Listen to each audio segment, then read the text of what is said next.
Assalamu alaikum, muhterem din kardeşlerimiz. Bugün biz Respublikabızның Мамадыш rayonunda qonaqta. Biride Nurma deb atalgan bik matur, güzel tabiatli avul var. Әлеге avulның ziratında табылган кабер ташлары 1800 елга карый. Шуннан чыгып, авылның бурынгы икәнлеген атап була. Әлеге авыл үзенең данлыклы, уңган булган кешеләре белән дә дан тота.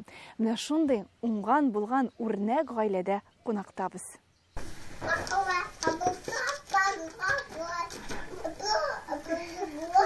Балалар безнең киләчәгебез. Аларга нинди тәрбия бирсәк, нинди гамәлләр өйрәтсәк, илебезнең, халкыбызның киләчәге дә шундый булыр.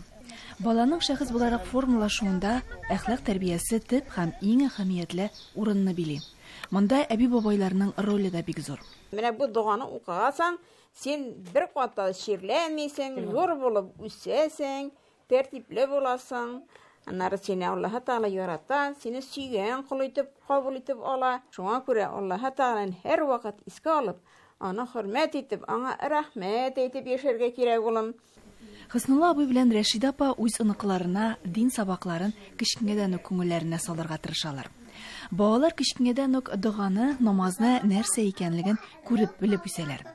Әби-бабаларның тәрбиясен алган бала киләчәктә шикле адымлар ясамаячак. Тәрбиянән шу бәләкәйдән кирәк икән биргә. Алар күреп үссеннәр. Нинди семьяда нәрсә ничек күрә шулай үсә бит балаша.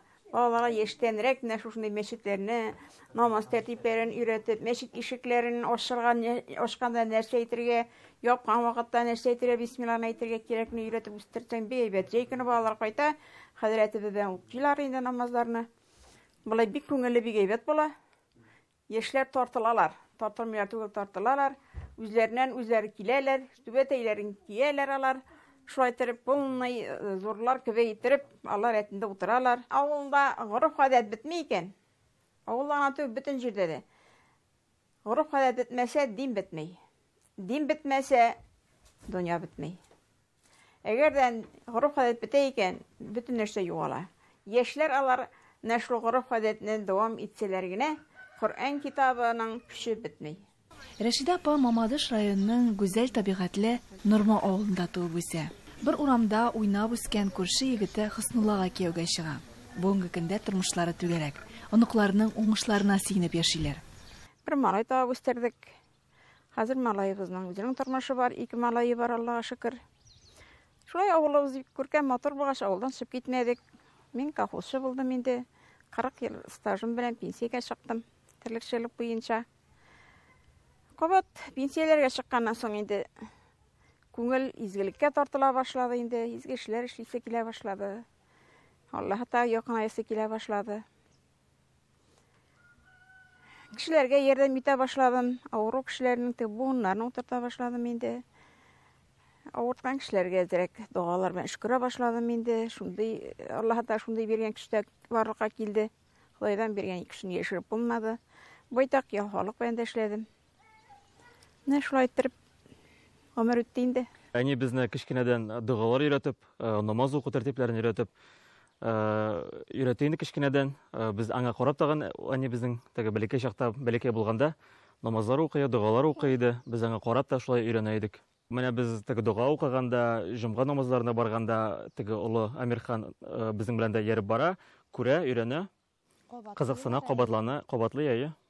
Авылда әниләр, әтиләр барыбер үзләренчә әйтәләр, үзләренчә алар өйрәтәләр, нәрсә, ничек. Менә шуны без дә теләр идек балаларга күчсен, алар өйрәнсеннәр, карасыннар. Менә алар да әби бабайларның килгән гореф-гадәтләрне онытмасыннар дип. Онытмасыннар, менә шул гадәтләрне, әби бабайлар биргән гадәтләрне менә шулай кабатласыннар, күрсеннәр һәм дәвам итсеннәр.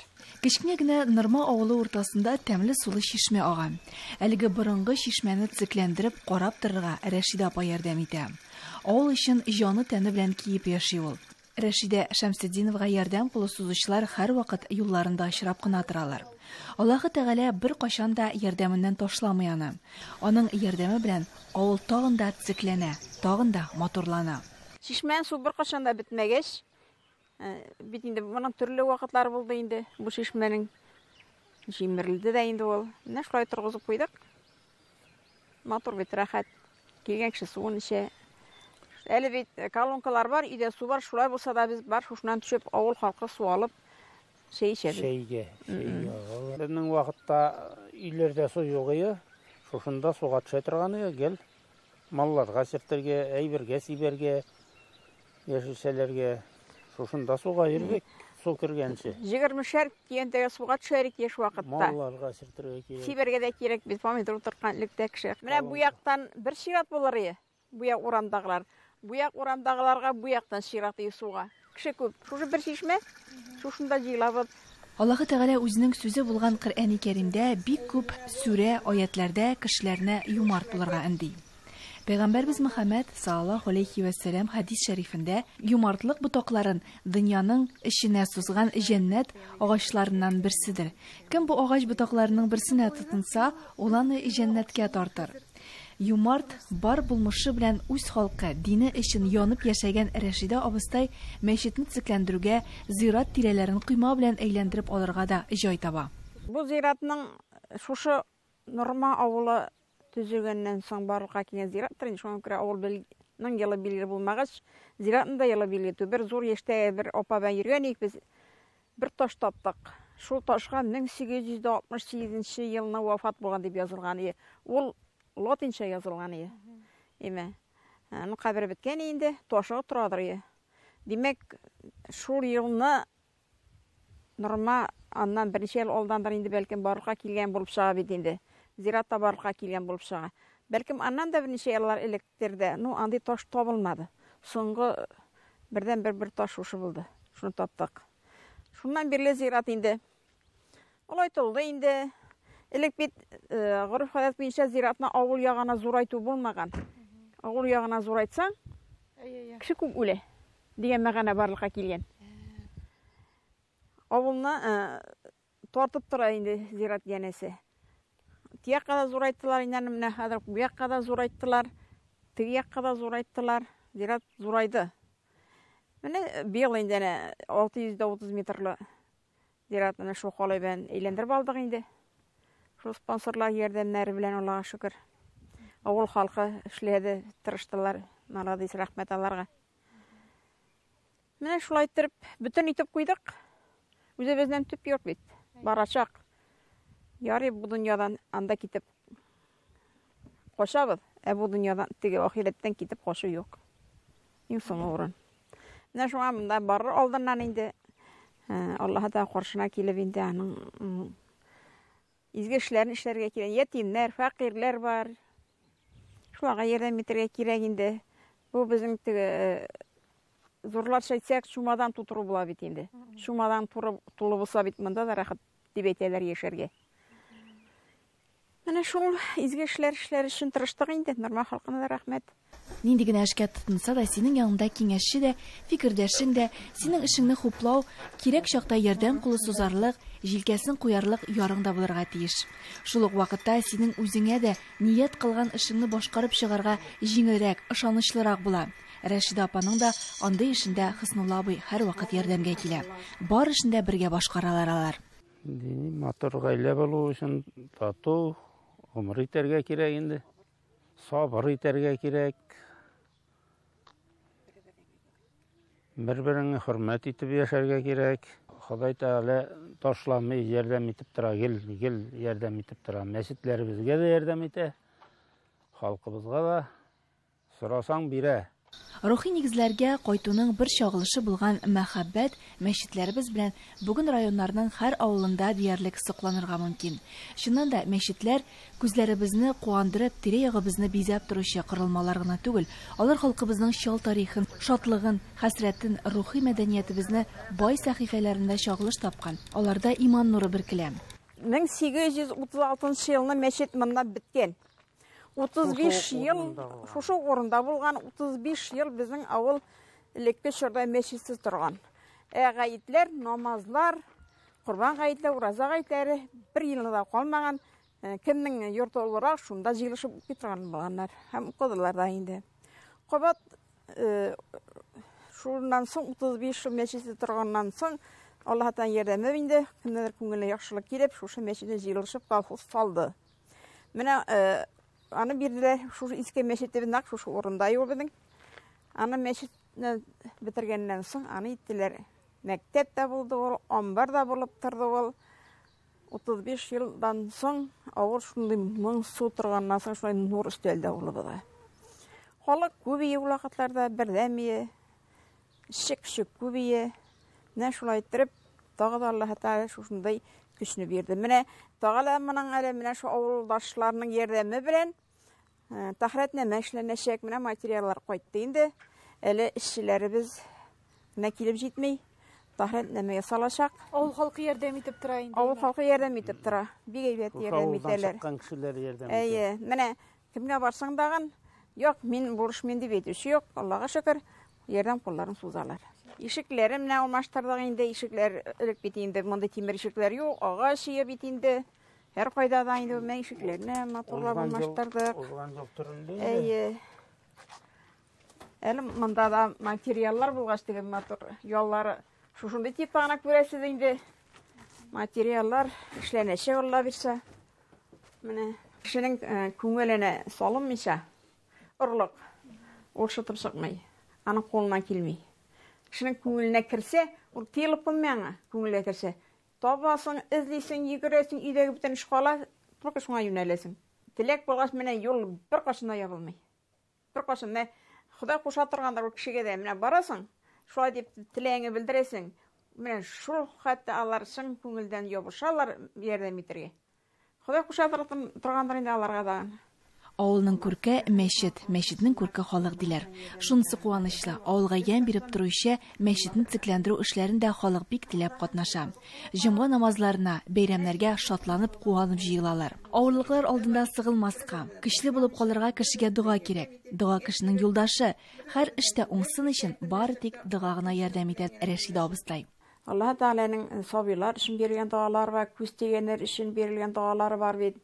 Менә шуларны укып балаларга шүкерсәң, һич шиксез шифасын табалар. Балалар җылаудан туктый. Ул бездән генә калмаган, бик борынгылардан, гасырлар буе пәйгамбәрләребез заманасыннан килгән бит инде шүкерүләр.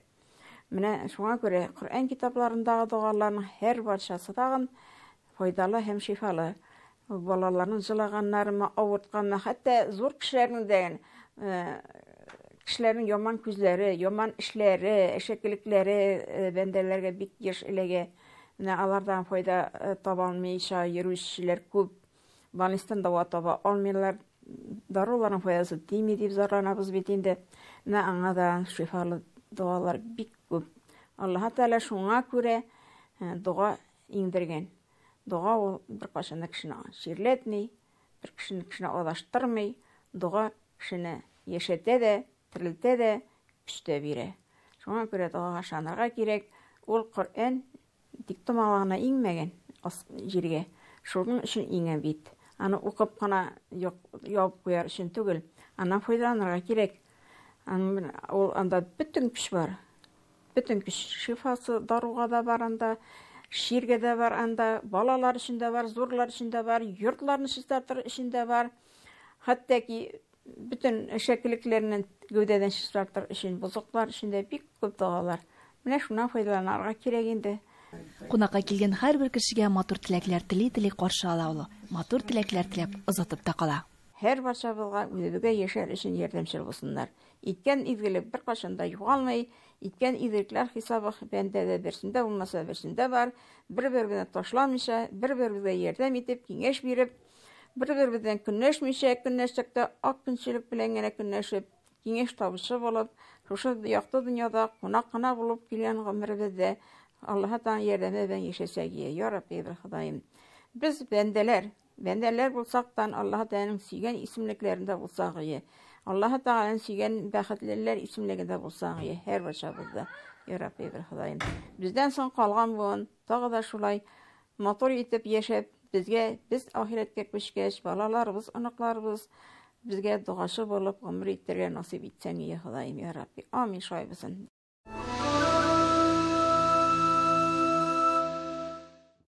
أعوذ بالله من الشيطان الرجيم بسم الله الرحمن الرحيم الحمد لله رب العالمين والصلاة والسلام على رسولنا محمد وعلى آله وصحبه أجمعين Җир белән күкләрне яратып, шулар булган барча мәхлукатны безгә тәкъдим иткән Аллаһ Тәгаләгә һәм сәнәләребез һәр Аллаһыбыз булса иде. Шулай ук аның хак илчесе, безнең сөекле пәйгамбәребез Мөхәммәд Мустафа саллаллаһу алейхи ва сәлламгә хәйрдәгә сәламнәребез, күңелебезнең турыннан чыккан салават шәрифләребез дә булса иде. Мөхтәрәм вәгиз кардәшләрем, сезне исламдагы Аллаһ сәлам ва сәламлим. Ассаламу алейкум рахматуллаһи тәгалә ва баракатуһу дип. Бүгенге вәгаземне менә багышланган дин һәм гаиләгә багышлап сөйләсем килә. Чөнки бүген көндә җәмәгать әлбәттә гаилә һәм дин бергә. Без вәгазләребездә дә, никах вәгазләрендә булсынмы, башка вәгазләрдә минбәрдән дә сөйлибез гаилә турында. Гаилә төзек булса, гаилә көчле булса, ул вакытта җәмгыять та көчле. Гаиләбез, әмма ләкин, менә бүген көндә безнең бик борчый торган мәсьәлә бу аерылышулар. Яшьләребез кызганычка каршы очрашалар, бер-берсен яраташалар, бераз бер-ике ай гына җирешәләр дә, аннарысын өйләнешкәннән соң күпенә вакыт узмый, булмады, нәрсәдә бер-беребезне танымады, булмады дип аерылышалар. Кызганыч. Җәмәгать бер-беребезне яхшырак таныр өчен, бер-беребезне аралашыр өчен, бер-беребезне башта өйрәнегез. Шулай аннарысын бүген көндә бездә бит китапларыбыз да бар, хәзрәтләребез дә бар, интернетта, шуннан да карый аласыз.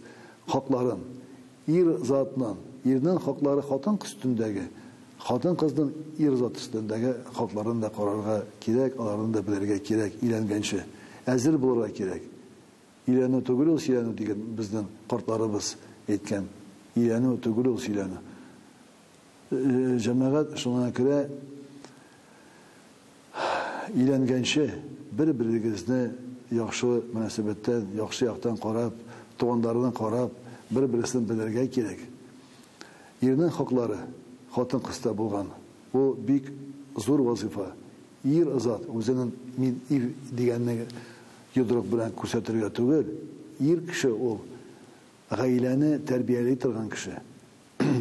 Матди яктан булсын, ризык яктан булсын, йорт яктан булсынмы, ягъни бөтен нәрсә ирнең өстенә йөкләнә. Хәләл ризык белән ашату гаиләне, хатынны тәэмин итү, күлмәкләр алып бирү, бу гади мәсьәләләрне сезгә аңлатам. Әмма ләкин бу тормыш кыргач кеше аны аңламый. Бу бик гади мәсьәлә. Ир зат өстендә, аның өстенә йөкләнә бу. Хатын кай вакытта бит әйтә, карагызлар, миңа андый тон алып биргәнсең икән, миңа менә ак тон алып биргәнсең, миңа аның корасы кирәк эшкә җиргә. Кунакка җиргәндә ак тон мәҗрим дип, бу инде исраф яккадан керә. Шуннан керә артык идегеннән сорама. Үзегезнең хәлегезгә карап яшәгез. Иреңдә хәле бармы икән? Сине тәэмин итәргә, сиңа аларга әйберләр, хатын кызга әйтәм аны. Әйберләр алып кайтырга, тунлармы, аяк киемнәрме, квартирамы, җиһазлармы, башка теге машина алырга да миңа машина алып бир, башка хатын кызлар бит машинада да йөри дигәнне, ул мөнәсәбәттә кара, хәл бармы икән, юкмы икән, артык сорамагыз. Ул вакытта хатын кыздан артыкка чыгасын. Исраф мәсьәләгә чыгасын. Аның әгәр дә сезнең хәлегез юк икән, ул вакытта ирне кимчетергә түгел. Синең кимчелегең бар, син мине тәэмин итә алмыйсың дип,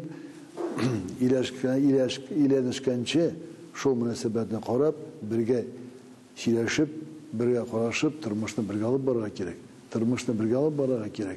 Мин аны кай вакытта чагыштырам, менә автомобильне. Менә машина бара икән. Руль машинада, бер генә руль бар бит инде. Бер хуҗа кеше. Бу ир кеше, ул рульдә. Янында пассажир утыра, ул хатын кыз, хатыны һәм бер якка баралар, бер тарафка баралар. Юл сукмагы белән буенча, юл буенча шул машинаны мин сезгә бер мисал итеп китердем. Шунда баралар икән. Хатыны янында барып тора, бара бергә сөйләп тора. Ул вакытта әгәр дә артык хатын сөйли башласа, артыграк китә башласа, әлбәттә кыен сыта бит инде. ир кеше өстендә бөтен нәрсә тора. Бурычы гаиләне тәрбияле ир кеше өстендә, ир затның кешедә. Чөнки балаларыгыз да булганда, балаларыгыз да ничек кенә сез теләмәсәгез, балаларыгыз барыбер сезгә эшләячәк. Барыбер сезгә ир кеше, ир малай кеше әтисеннән үрнәк алырга тырыша, әтисеннән ашырга тырыша, кыз бала әнисеннән ашырга тырыша. Шуңа күрә әти, әнисе дә, үзләре дә ничек кенә балаларын тәрбияләмәсә, барыбер бала анарга ашаган була. Барыбер анарга ашаган була. Шуның өчен башта ир белән кеше, әти кеше, һәм әни кеше үзен тәрбияләргә тиешләр. Балаларга бирер өчен, аннарысын баланы тәрбияләр башта ир кеше үзе галим булса, гыйлем булса, үзе булмаса да өйрәнергә тиеш гыйлемне, дин гыйлемен, дин сабакларын, шулай хатынны да өйрәтергә тиеш. Чөнки киләчәк балаларны да хатын күбрәк тәрбиялый бит. Балалар күбрәк хатын-кыз белән булалар. Ул алардан тәрбияләргә тиеш. Дин мөнәсәбәтенә, дини тормышка. Ярый бүгенге көндә барысы намаз укучы булмый диләр. Әмма ләкин дин сабакларын белсен. Аллаһ Тәгалә белсен, харам менә хәләлне аера белсен. Әти белән әнигә итагатьле булсын. Яшь белән картларны ихтирамлы булсын. Яшьләрне дә, карт кешеләрне дә итагатьле булсын. Ул вакытта баланы тәрбияләсә, баланы тәрбияләр өчен үзеңне тәрбияләргә кирәк. Балага нәрсәдер һөнәр бирер өчен, гыйлем бирер өчен үзең дә галим булырга тиешсең. Шуннан күрә бүгенге көндә менә бу гаилә мөнәсәбәте бер-берегезне яхшылап танып, бер-берегезгә әзер булганда гына, торак йортыгыз әзер булсын, зарплатагыз мен кая эшлисезме, ул да әзер булырга тиеш. Чөнки бүгенге көндә яшьләребез кай вакытта җәмәгать бик мөһим. Өйрәнешләрдә, кайда квартирада яшиләр, квартирага да түләргә кирәк. Аннарысын тормыш дигәч, тормышында алар барырга кирәк. Ничек гаиләне карарга, ничек коммуналь мәсьәләләрен түләргә, балаларны тәрбияләргә һәм башка. Аннан әйтә, юк инде безнең акчабыз да юк, ничә балагыз юк дигәндә, кая балалар, үзебездә дә акча юк дип. Алла сакласын. Шуңа күрә җәмәгать, тормыш кору башта әзер булыгыз, әзерләнеп алыгыз.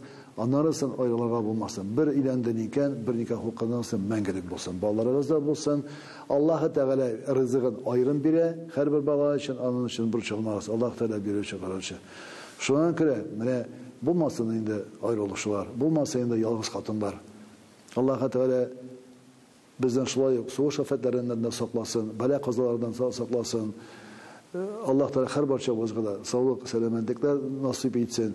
Йортларыбызга иминлек Аллаһ Тәгалә бирсен, малларыбызга бәрәкәт бирсен, үзенең юлда саф кылырга, тәннәребезгә Аллаһ Тәгалә сәламәтлек бирсен, үзегә тагат гыйбадат кылып яшәргә.